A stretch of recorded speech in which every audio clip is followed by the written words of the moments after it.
Let's turn this into date night. You already know you want to see this because you clicked on it to watch, right? Let's get started. This is still a 7-day hair. I pinned it out really quick and I washed the bottom half of my face because it had chocolate on it. I have an awesome job. We had a Valentine's Day party for our kiddos today. There's a little bit of chocolate. I got a shirt that I can take off down so that I don't mess up my hair and make it when I'm done, but I don't want this part of it to have fallout onto my shirt. So things first, you want to reapply your foundation to the bottom portion of your face if you washed off like I did. If not, not a big deal. Take your concealer. We're going to highlight with this, so it's a few shades lighter than our skin. We're going to make small triangles on our face and accent, the highest point of the cheekbones, the chin, the nose, and the center of the forehead. If your forehead is smaller than mine, you can have more white in the area. If it's really big, don't over accentuate. Blend out with a beauty blender and make sure to super blend on the fine lines of your cheeks. And then if you have dark circles in your corners of your eye, like I do from being tired, take a peach colored concealer and dab it there and then blend it out with a beauty blender. Next, take a fine makeup brush, use it to accent underneath your eyebrows with the same shade as the concealer for the blue circles. Take your favorite eyebrow color and shade in a fine tip pencil and fill in and darken all those areas because you want it to be darker and bolder for a night out. I make sure to darken at the arch, so I make a line up towards my temple and then down towards the edge of my eye. I make a straight line underneath the brow, see how it's going straight towards March, and then I flick it out towards the end. Does that make sense? And I repeat that motion over and over again. Fill in the sparse areas at the very front near my nose. Then I set it all with a wax because I don't want my brows to go crazy. Brush it up, and brush it down at the arch. There we go. I'm so excited. Take your favorite matte contour powder. It can just be any powder as long as it's a couple shades lighter than your skin. Put it in a dense brush underneath your cheekbones and make sure to start at the hairline and stop at the apples of your cheeks. Do not drag it towards your mouth, otherwise you're going to get droop face, and nobody wants a droop face. So as you can see, start at the hairline, underneath the cheekbone, and then blend in circular motions and in windshield wiper motions. And then I drag it up a little bit to accentuate a more round apple-like face. If you already have a round face, you don't need to do this. And then I contour the sides of my nose just to add a little bit of color in the center of my face. Then I take a super big, fluffy, tapered brush, and I like to make my forehead look smaller because I hate a big forehead. And I blend all around the edges of my face, and I kind of cover up and come towards my eyebrows. That makes it look smaller. See? Very different sizes. Next, we're going to take a peachy pink highlighter and put it on the highest points of our face on our cheekbones in like football stripes. And then on the Cupid's bow to make our lips look fuller. I like to blend this product out with my fingers. I feel like it just works the best. I will find a drugstore alternative for this. This is like a free sample that I got when I bought stuff from Ulta with my rewards points. Otherwise, I would never pay for an expensive high-end product because I'm cheap like that. Make sure you like the way that it looks, and then move on. Take a flat, big, fluffy brush and a light peachy shade by MakeupGeek. I will link what that is below. And then dab it on the apples of our cheeks. Do not smile. If you smile when you are not smiling, it's going to fall down, and the peach blush is going to be by your lips. That's not a cute look. And then blend out anything that you feel like you need to before moving on to a setting powder. The setting powder is by Laura Mercier, another powder that is expensive that I don't feel the need to use, so any setting powder that you like. I only set around my eyes and eyebrows to prevent the mascara from bleeding. And then I line my upper waterline by pulling my eye up. As you can see, it looks really freaky, but it's not that bad, I swear. And then the lower line. So this is the inside portion of your eye near your actual eyeball. It's super scary. Don't do it if you have contacts in. Take your time. Go slow if it's your first time. You do not want to hurt your eyeballs.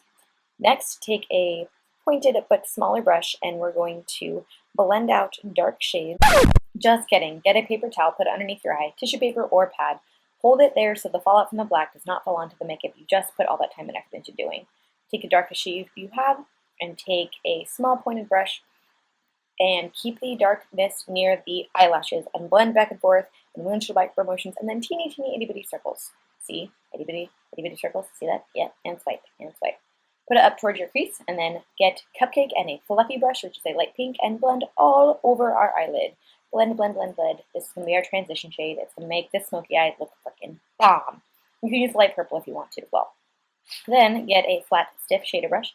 Take the darkest purple that you have, or darkest matte shade that you're using for this smoky eye. I prefer mattes. I think it looks better. I didn't like that very much, so I switched over to Rain or Purple Rain, I think, by MakeupGeek. I'll link it below. And you start to blend all over the black. The black is just a base. You're not generally going to see this, it's just going to add dimension to the eye.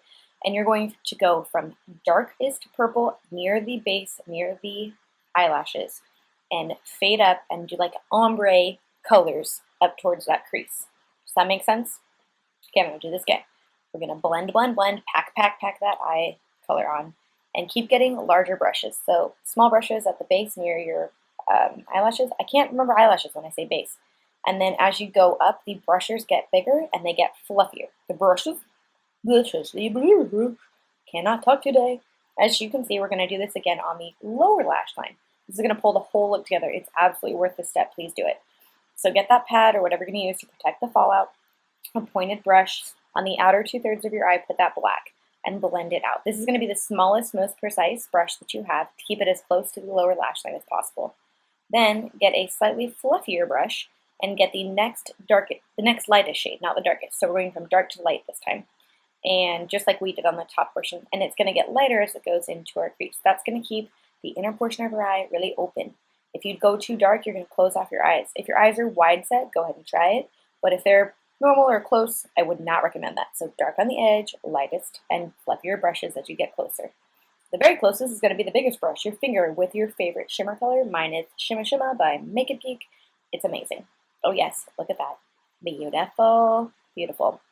So like I said again, darkest shade at the root or at the base near your eyelashes, and then as you go up, you get lighter shades of purple, all matte, and you use fluffier, bigger brushes to blend out and make it look more beautiful and voluminous. Lower lash line, dark on the edge, lighter inside, smallest brush to biggest brush on the inside until you get to your fingers. Isn't that gorgeous? Makes my eyes stand out. Yes, yes, so excited. Time to fix the disaster on top of our head. Alright, so let's brush this greasy disaster of our hair. It's so gross, I don't even want to touch it. And now I'm looking for my hair ties. Oh gosh, okay, here they are. So, you zhuzh it up.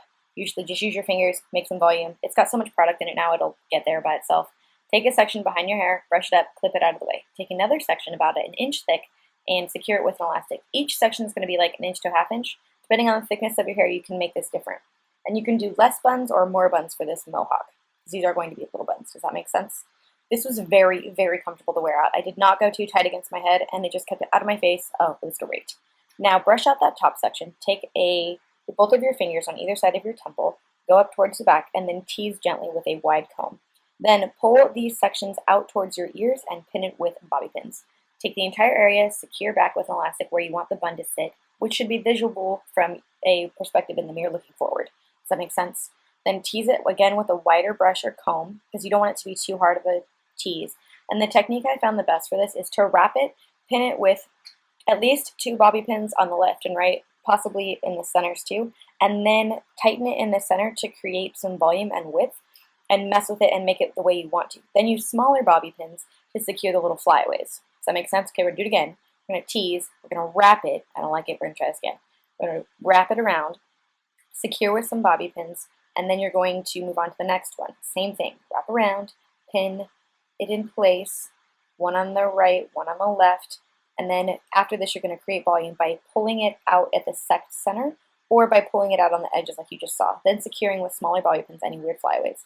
We can also adjust the hair inside the style. Don't be afraid to pull it down to cover bald spots. It's going to be okay. Twist that last piece, do the same exact thing, secure any weird pieces that you dislike, and then leave it. If you like the weird flyaways, by all means, leave them out. Do what you gotta do. I tried to make all of the buns kind of the same size. I liked it symmetrical. You can make the top and smaller ones different. Oh my gosh, doesn't that look cool? That looks so freaking cool. I can't believe I did this. This is such an edgy hairstyle. Yay!